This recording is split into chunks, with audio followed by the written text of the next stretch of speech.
جب پوچھا گیا، کسی نے پوچھا ہے تو آپ کی بیٹی، آپ اس طرح احترام کے لیے کیوں کھڑے ہو جاتے ہیں؟ تو رسول اکرم نے جواب میں فرمایا میں ویسے تو کھڑا نہیں ہوتا، مجھے تو اس کا حکم ہوتا ہے، مجھے تو اس اللہ کا حکم ہوتا ہے تو کھڑا ہوتا ہوں۔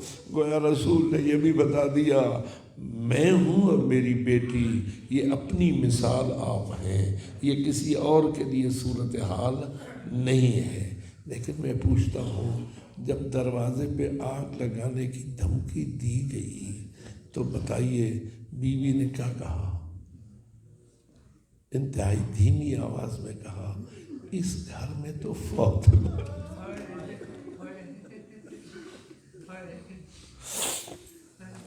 کیا ان لوگوں نے رسول اکرم کے ان ارشادات کو سنا ہوا نہ تھا؟ کیا انہوں نے رسول اکرم کے ان اقدامات کو جانا ہوا نہ تھا؟ اور بی بی نے پھر یہ لفظ کیوں کہا کہ اس گھر میں تو فاطمہ رہتی ہے؟ تو گویا بی بی دکھانا چاہتی تھی کہ تمہارے دل میں میرے بابا کے فرامین کی عزت کتنی ہے اور میرے بابا کے اقدامات کا احترام کتنا ہے۔ اب آپ فرمائیے ہم کس کھاتے میں جائیں اور کیسے کریں؟ لیکن روایات یہاں ختم نہیں ہوتی۔ فقط یہ نہیں ہے کہ بی بی نے کہا اس میں فاطمہ رہتی ہے، باہر سے جواب بھی آیا۔ جواب کیا آیا؟ بڑا مختصر جواب ہے، وَإِن رہتی ہے تو رہتی رہے۔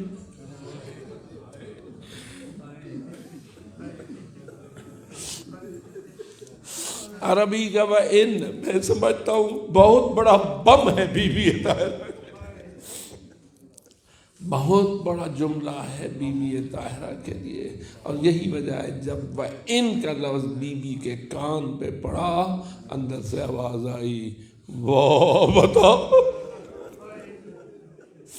ہائے میرے بابا۔ بابا بابا کی صدائیں آنے لگیں، لیکن کیا دروازہ بند رہا یا دروازے پہ ظلم ہوا؟ خدا جانے وہ وقت کتنا سخت تھا جب بی بی در و دیوار میں پنچنے لگی اور پسلیاں ٹوٹنے لگی، محسن شہید ہونے لگے اور آواز آنے لگی آؤ فضا مجھے سنبھالو، انہم قتلوا ما فی احشائی، انہوں نے پیٹ کی امانت کو قتل کر دیا ہے۔ ہائے عزادارو، یہ سب کچھ روایات میں موجود ہے، لیکن بہرحال کیا اس پہ کام تمام ہو گیا؟ نہیں، لوگ داخل ہوئے، علی کی گردن میں رسی ڈالی، کشاں لے چلے، زہرا نے کمر بند میں ہاتھ ڈالا، اپنے درد بھول گئی اور یہ کہنے لگی خلو عن ابن امی، میرے ابن ام کو چھوڑ دو، لیکن نہ چھوڑنا تھا نہ چھوڑا۔ بی بی نے کہا میں بال کھولوں گی، رسول کی بازار پہ بد دعا کروں گی، لیکن علی نے کہا سلمان ادرک بنت رسول اللہ، رسول کی بیٹی کے پاس پہنچو اور کہو بی بی بد دعا نہ کرنا، بد دعا نہ کرنا۔ جب پیغام پہنچا تو بی بی نے کہا جب میرے شوہر نامدار علی کا حکم ہے نا بد دعا نہ کرنا، تو اب میں بد دعا نہیں کروں گی۔ جس حال میں تھی صبر کرتے ہوئے اور ضبط کرتے ہوئے واپس آ گئی۔ لیکن میرے عزیز مہربانو، کیا کام یہاں تمام ہو گیا؟ اب بتائیے کیا بی بی کے جگر میں غم رہا یا نہ رہا؟ مصیبت کا درد رہا یا نہ رہا؟ اور یہ اتنا آگے بڑھا کہ کانت ذلیلۃ البدن، بدن اتنا کمزور ہو گیا، اتنا کمزور ہو گیا کہ پھر ایسے محسوس ہوتا تھا کوئی سایہ چل رہا، کوئی سایہ چل رہا، بلکہ اس سے بھی آگے کمزوری بڑھ گئی اور بالآخر بستر پہ پڑ گئی، بستر سے اٹھنے کے لائق نہ رہی، بستر پہ پڑی رہتی اور اللہ سے دعا کرتی عجل لی وفاتی، میرے اللہ مجھے جلدی بلا، مجھے جلدی اپنے پاس بلا لے۔ اب سنو گے روایت کہ بالآخر بیوی بستر پہ تھی، ایک دن خواب میں اپنے بابا کی زیارت کی، کیا دیکھا؟ جنت کا ماحول ہے، فرشتوں کا جھرمٹ ہے، موتیوں کا محل ہے، اور رسول اکرم اس محل میں تشریف فرما ہے۔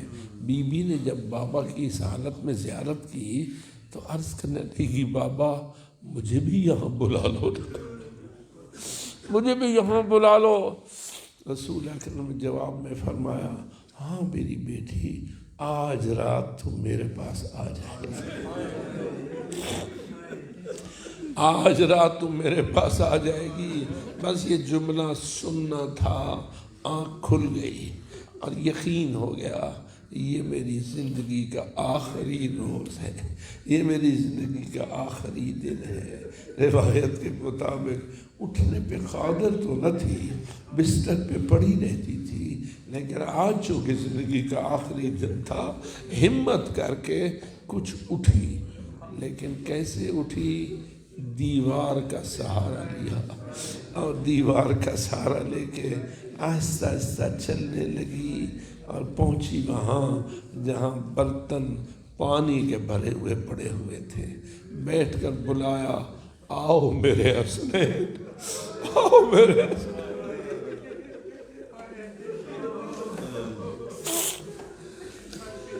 میں تمہیں نہلانا چاہتی ہوں، میں تمہیں فاخرہ لباس پہننا چاہتی ہوں۔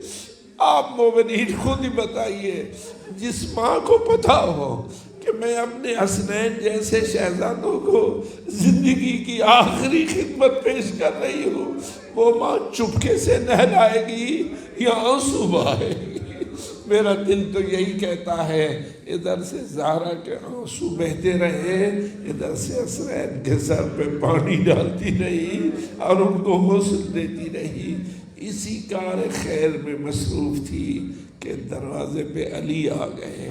اندر آئے، دیکھا بستر پہ زہرا نظر نہ آئی، حیران ہوئے، وہ تو بستر سے اٹھنے کے لائق نہ رہی تھی، کہاں گئی رسول کی بیٹی؟ جب ادھر دیکھا تو بچوں کو نہلا رہی تھی۔ علی حیدر کرا آئے اور کہنے لگے یہ زہرا تو نے پھر امور خانہ داری کو انجام دینا شروع کر دیا، تو نے پھر گھر کے کام کرنا انجام دینا شروع کر دیے، حالانکہ تو بستر سے اٹھنے کے لائق نہ رہی تھی۔ اندازہ لگاؤ زہرا کی سنت ہے اپنے گھر کے امور کو خود انجام دینا۔ اس لیے بیوی نے کہا میرے سرتاج، چونکہ آج میری زندگی کا آخری دن تھا اس لیے میں نے یہ نہلانا بچوں کو پسند کیا۔ علی نے پوچھا آپ کو کس نے بتایا کہ یہ آپ کی زندگی کا آخری روز ہے؟ تو جواب میں کہا مجھے بابا نے خواب میں بتا دیا، مجھے اپنے بابا نے خواب میں بتا دیا ہے۔ اور جب یہ ساری تفصیل ہو گئی تو پھر عرض کرتی ہے یا علی تھوڑا سا وقت مجھے دو، میں چاہتی ہوں آپ کو وصیت کروں، میں چاہتی ہوں اپنے جانے سے پہلے آپ کو اپنی وصیتیں کروں اور آپ ان پہ عمل کریں۔ روایت کے الفاظ تو یہی ہیں، بی بی بچوں سے فارغ ہوئی، اپنے بستر پہ دراز ہوئی، علی نے اپنی گود میں رسول کی بیٹی کا سر لیا اور کہا اے بنت پیغمبر، میں وعدہ کرتا ہوں جو وصیت کرو گی میں پورا کرنے کی کوشش۔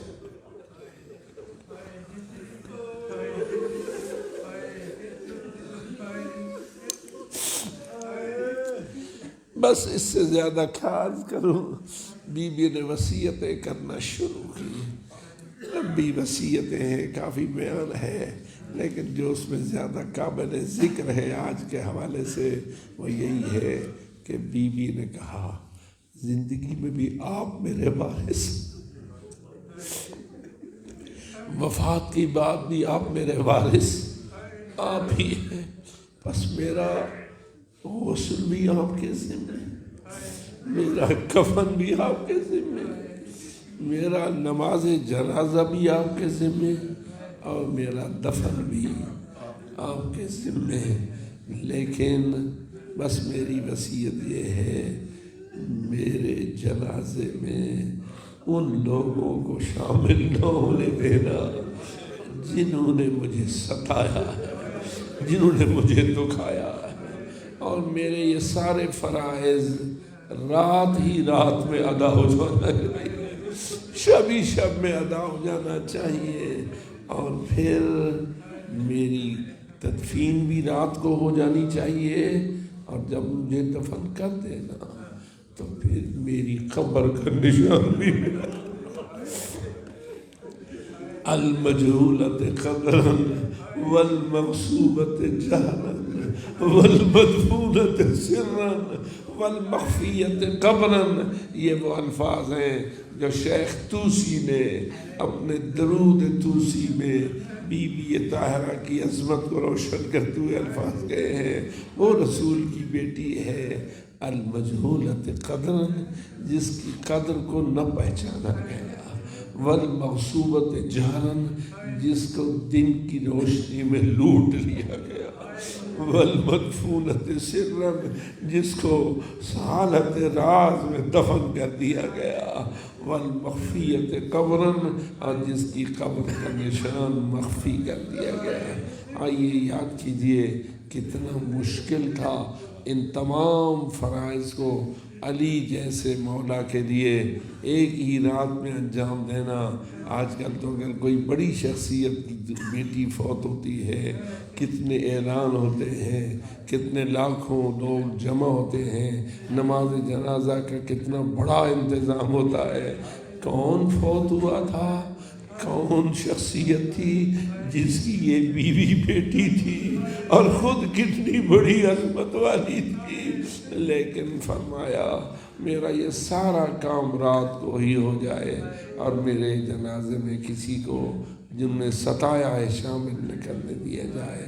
بہرحال مولا علی نے یہ فرائض انجام دیے۔ جب جنازہ تیار ہو گیا تو روایت کہتی ہے حسنین دور کھڑے یہ منظر دیکھ رہے ہیں۔ جب جنازہ تیار ہو گیا تو مولا علی نے کہا آؤ بیٹو تزودوا عن امکم، اپنی ماں کا آخری دیدار، اپنی ماں کا آخری زاد لے لو، آخری دیدار کر لو۔ روایات میں بڑی چیزیں آ گئی ہیں۔ حسنین بڑھے، امام حسن نے ماں کا منہ چومنا شروع کیا، امام حسین نے ماں کے تلووں کو بوسے